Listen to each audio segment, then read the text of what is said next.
We moved, my husband and I moved here to Southport in 1967, and we were very interested in the antiques and things in Wilmington, and we came across Labriola's Antiques on Market Street one day, and excited about the fact we were looking at a lighthouse, and it was originally all put outside.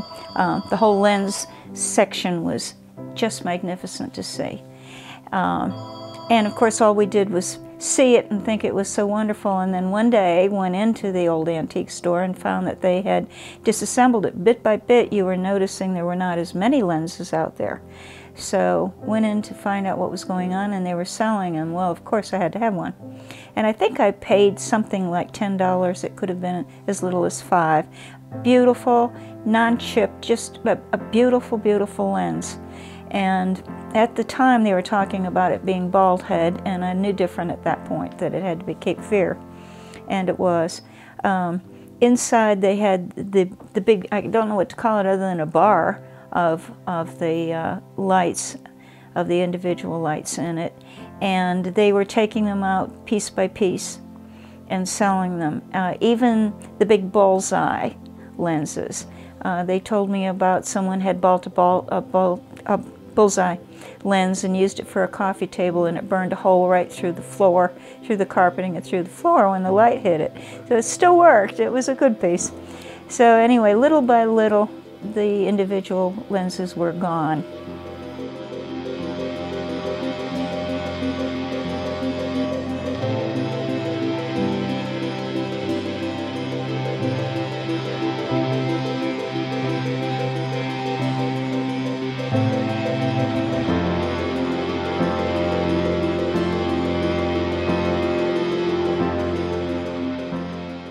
Old Baldy is the second lighthouse that was here on Bald Head Island. The first lighthouse was on West Beach, which that beach was in danger of erosion back in the early 1800s.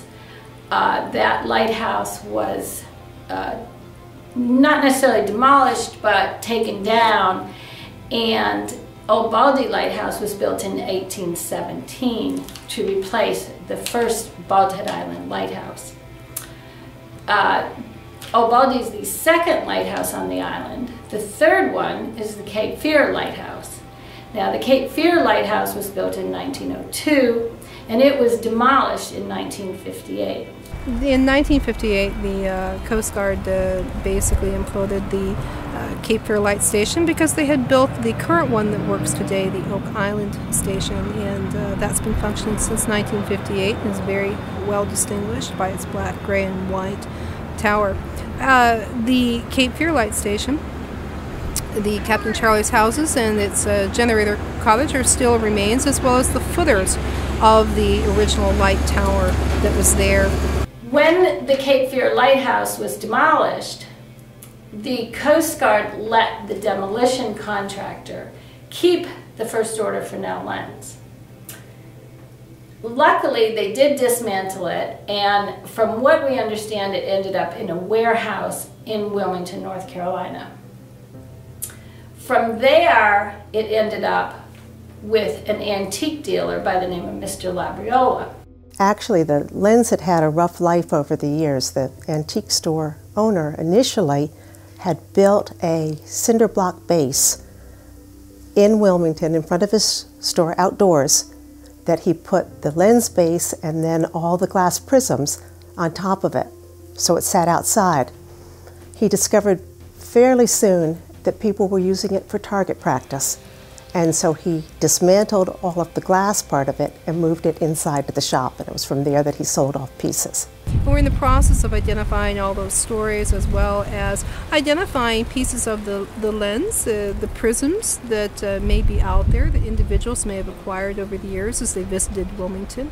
And while we welcome return of those prisms, we also enjoy just hearing about the fact, the story that may go along with the prism if the individual would choose to keep it in their own home. We run into sometimes are people who have purchased prisms and they treasure them. It means something to them, and that's just fine too. We really want to know anyone who owns them, whether or not they are willing to part with it and have it be part of the restored lens. We want to know the stories. Why was someone interested in buying it? Where do they have it? The committee felt like putting it back together with what we have was part of its story. In other words, they felt like the fact that the lighthouse was demolished and then the lens ended up in a warehouse and then went to an antique store and parts of it were sold off was all part of the story of this this artifact. So the lens committee felt like that's what we should do. We should put together what we have and try to recover pieces of it from the public. You know, people that have purchased them and want to donate them back to us. We got an email and a phone call from someone that we had been in touch with at one point who said, "I found one of them." Well, you almost need a scorecard to follow the story of the travels of this particular bullseye. There was a man who lived in Charlotte who used to go to Wilmington and liked to go fishing. He also liked to collect nautical antiques. He walked into the antique store and bought a couple of the bullseye panels. When his son was only 17 years old, the gentleman passed away, and the son eventually inherited the bullseye panels. The son moved to Florida, took the bullseye panels with him. Eventually, the son ended up back on the Outer Banks, actually very close to the Cape Hatteras lighthouse. He still had one of the bullseye panels, and he stored it under his bed.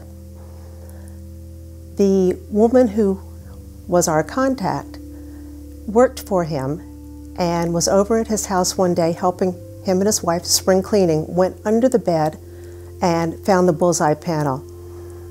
To me, the most interesting thing about the story is that this woman was the great-granddaughter of one of the assistant keepers of the Cape Fear Lighthouse. So when she looked at this bullseye panel, she knew just what she was looking at.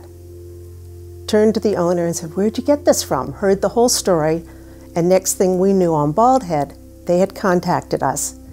And now that prism, that bullseye panel, has in fact been returned to the project. Someone from Bald Head had come in one day. I don't believe it was Mary Beth. I don't recall her name, and she asked me about it, and I told her, and she said, you know, we are going to reassemble the light. And I said, that is the best thing that could happen, and you need this. You need this as a part of the light. She belongs on Bald Head. So they took her back home, and that's where it is. And I'm tickled pink.